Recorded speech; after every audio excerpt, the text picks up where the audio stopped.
to Tell Wild Animals, written by Carolyn Wells. Before going to this poem in detail, let me read the poem once.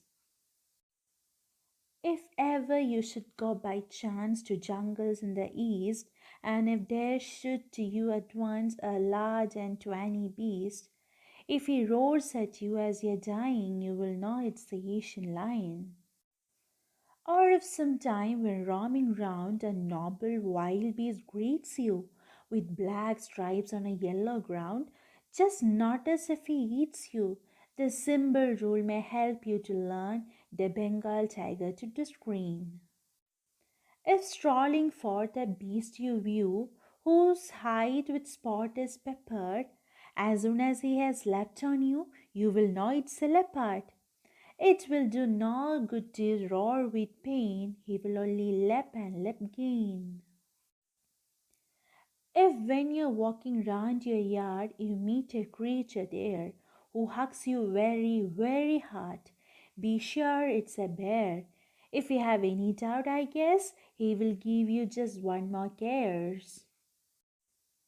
Though to distinguish beast of prey, a novice might nonplus. The crocodile you always may tell from the hyena this. Hyenas come with merry smiles, but if they weep, they are crocodiles. The true chameleon is small, a lizard sort of thing. He hasn't any ears at all and not a single wing. If there is nothing on the tree, this the chameleon you see. How to Tell Wild Animals is the fourth poem in your MCB textbook, and the writer is Carolyn Wells. She was an American writer who was famous for the works based on mystery.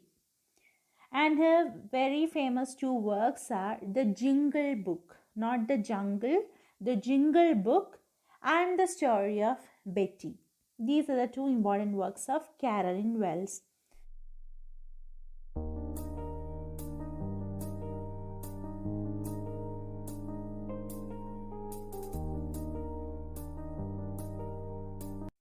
And in this poem, the poet has explained the characteristics of various wild animals in a very funny way.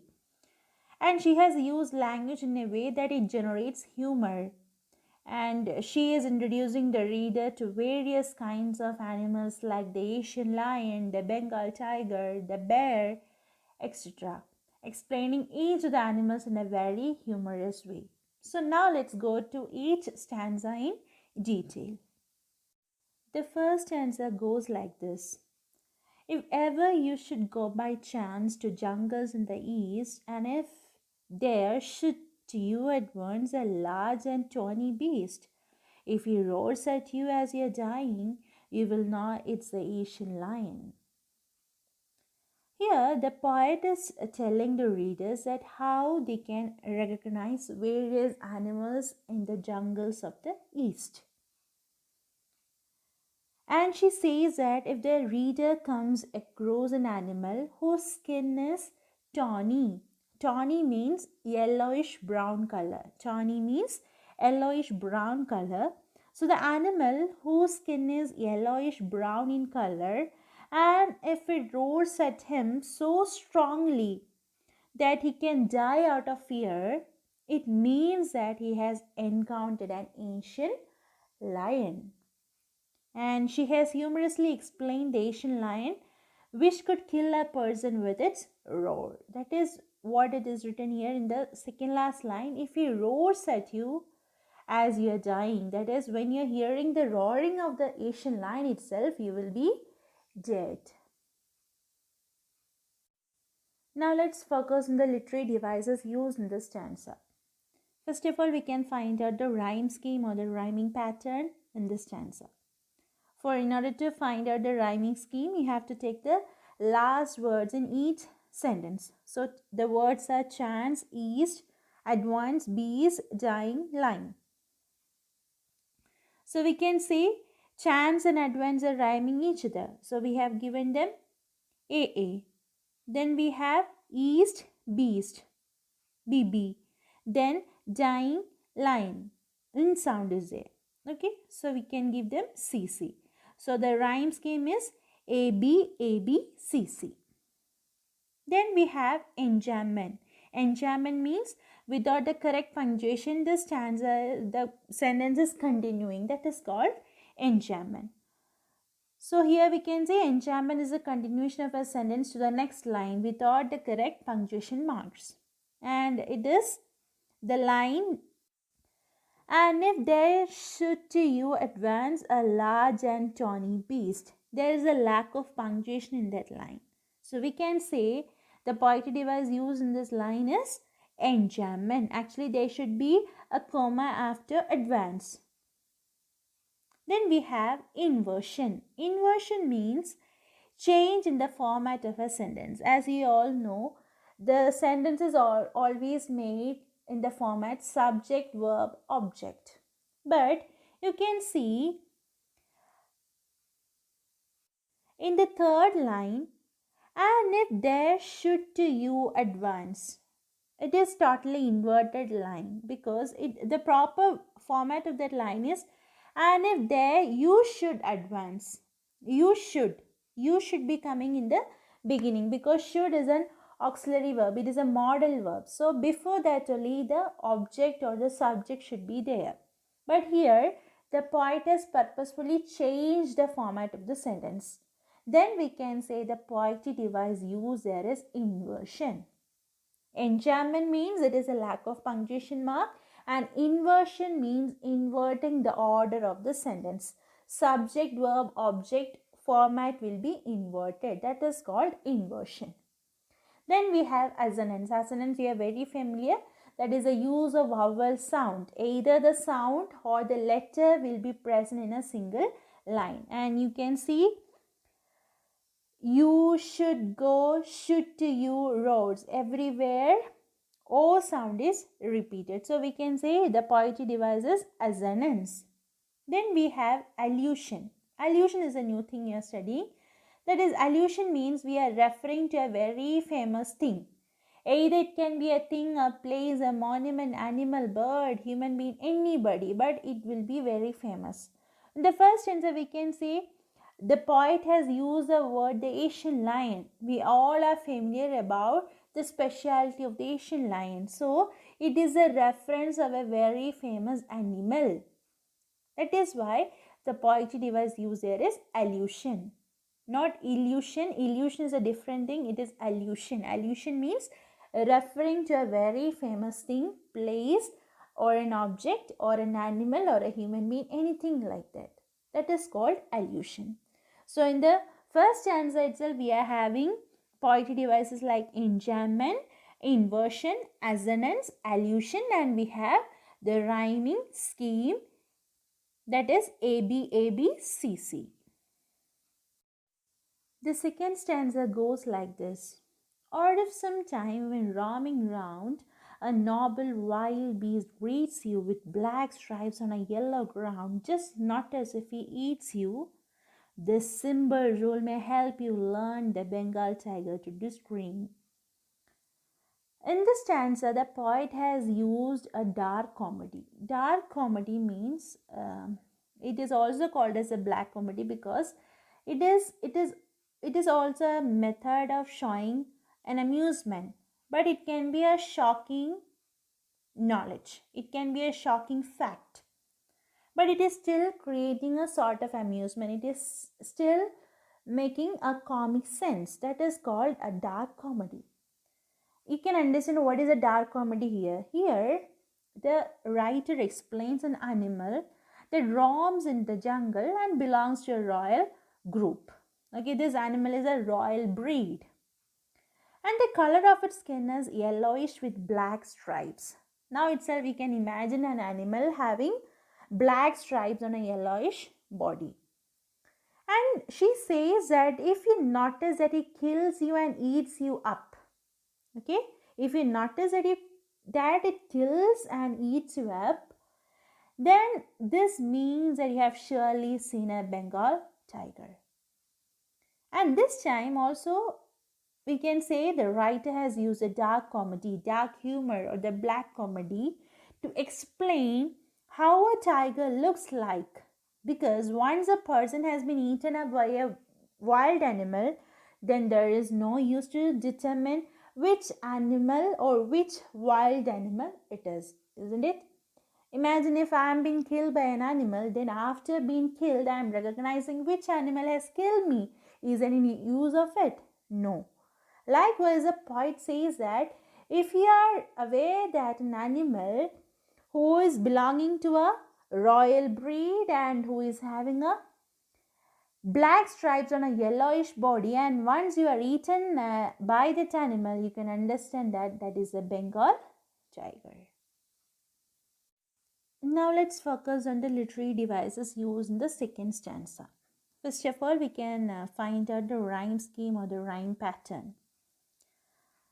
Round, you, ground, you, learn, discrete. So again we have the same rhyme scheme, that is A B C C, because round and ground rhymes together, you, learn and discrete. So the rhyme scheme or the rhyming pattern is A B C C. Then we have alliteration. Alliteration means a repetition of consonant sounds in the beginning of any words. Okay, alliteration means a repetition of consonant sounds at the start of two or more closely connected words. And you can see in the first line itself, or if sometime when roaming round, there you can say roaming round, R sound is repeated. So the poetic device used there is alliteration. Then we have inversion. Inversion means a change in the format of a sentence. There we can see the writer has used the Bengal tiger to discern. Discern means to recognize. Okay, so the actual format of that sentence should be to discern the Bengal tiger. To discern the Bengal tiger is the actual format of the sentence, but the poet has purposefully changed the format of the sentence. So we can say the poetic device used there is inversion, inverting the format of a sentence. Then we have again allusion, because the writer has used the majestic animal, the Bengal tiger, who is very famous. So the poetic device used there is allusion, reference to a very famous animal over there. Then we have assonance. Assonance already a familiar, use of vowel sound either in the letter or in the sound way. That is called assonance. And here you can see in the first line itself, or if sometime when roaming round, their O sound is repeated. The vowel sound O is repeated. So the poetic device used there is assonance. The third stanza. If strolling forth a beast you view, whose hide with spot is peppered, as soon as he has leapt on you, you will know it's a leopard. It will do no good to roar with pain, he will only leap and leap again. Here there are some new words for you, like strolling means walking casually, then forth, forward, and hide means skin of animal. Peppered means, here it means the spot, and hide also, here it means the skin of an animal. Okay, and leapt spelling is changed here, it is actually L-E-A-P-T. It's simply meaning jump towards someone. So in this stanza, the poet says that if you are casually walking in a jungle, okay, and you will meet an animal who has skin with spots on it. Now itself you can imagine an animal who is having a skin with spot on it. And this animal is also having one more peculiarity, that it is so fast. It is so fast in running, and it will leap on you. It will just jump on you at once. Simply means it will jump on you seeing you. And this jumping is an indication that this is none other than the leopard. So now the poet is describing about the animal, that is the leopard. And moreover, she adds that if you will cry out in pain, it is not going to be of any use, as if it will keep on jumping on you. Because even if you are crying out of pain, it is not of any use. It is worthless, because still the animal will be just jumping on you. So in this stanza, we can say the poet has explained about the characteristic of the animal, a leopard. Now let's focus on the literary devices used in this stanza. First of all, we can find out the rhyme scheme and the rhyme pattern, and it is same like the previous stanzas, that is A, B, A, B, C, C. Because the words are view, you, pepper, leopard, pain, gain. So obviously the rhyme scheme is A, B, A, B, C, C. Then we have alliteration in this stanza. Alliteration means use of consonant sound in the beginning of the words. Okay, in the beginning of any words in a single line, if the consonant sound is repeated, that is called alliteration. And we have in the third line, we have as soon as he has leapt on you. As soon as he has leapt on you. So he has. H sound is repeated. H sound is repeated. So we can say the poetic device there is alliteration. Then we have a new poetic device here, that is poetic license. Poetic license means, as if the word shows, license means the freedom, the liberty. So poetic license means the liberty of a poet to change the spellings in order to create rhyme or rhythm in a poem. Like you can see here, the poet has purposefully changed the spelling of this word leapt. Instead of writing L-E-A-P-T, the poet has used L-E-P-T. So there we can say the poet has used poetic license in order to create a rhyme, in order to create a rhythm to this line. The poet has changed the spelling of that word. So there the poet has used poetic license. Then we can say there is repetition. Repetition means use of the same word again. And it is seen in the last line of the stanza. He will only leap and leap again. There the word leap, leap. It is repeated. So the poetic device used there is repetition. Then we have assonance. Assonance means repetition of the vowel sound either in the letter form or in the sound form. So here we can see in the first line itself, strolling for the beastly view. There we can see O sound is repeated. Then in the second line, whose hide with spots is peppered. Whose and spots. O sound is repeated. Then we can see by no good to roar. There also O sound is repeated in the second last line. It will do no good to roar with pain. There O sound is repeated there. So we can say the poetic device used in all these lines are assonance because there is a repetition of the O sound. Then we have consonance. Consonance means it is a repetition of the consonant sound in any part of the word. It is not compulsory that it should be in the beginning of the word. It can be mostly seen at the end part of a word. That is the difference between alliteration and consonance. Okay, alliteration means it is always seen in the beginning of the words. The consonant sound will be seen in the beginning of the words, but consonance means it is a repetition of the consonant sound in any part of the words. Okay, so here you can see L sound is repeated. In the last line, you can see he will only leap and leap again. He will, L sound is repeated. So there L sound is in the last, at the end of that word. And in lep and lep, it is in the beginning. So there, for first letter, in the first word, it is in the last sound. And in the other words, it is in the beginning. So together, we cannot say that is alliteration. So instead of alliteration, we can say it is consonance because we can see the combination of the end and the beginning consonant sound. So the poetic device used there is consonance.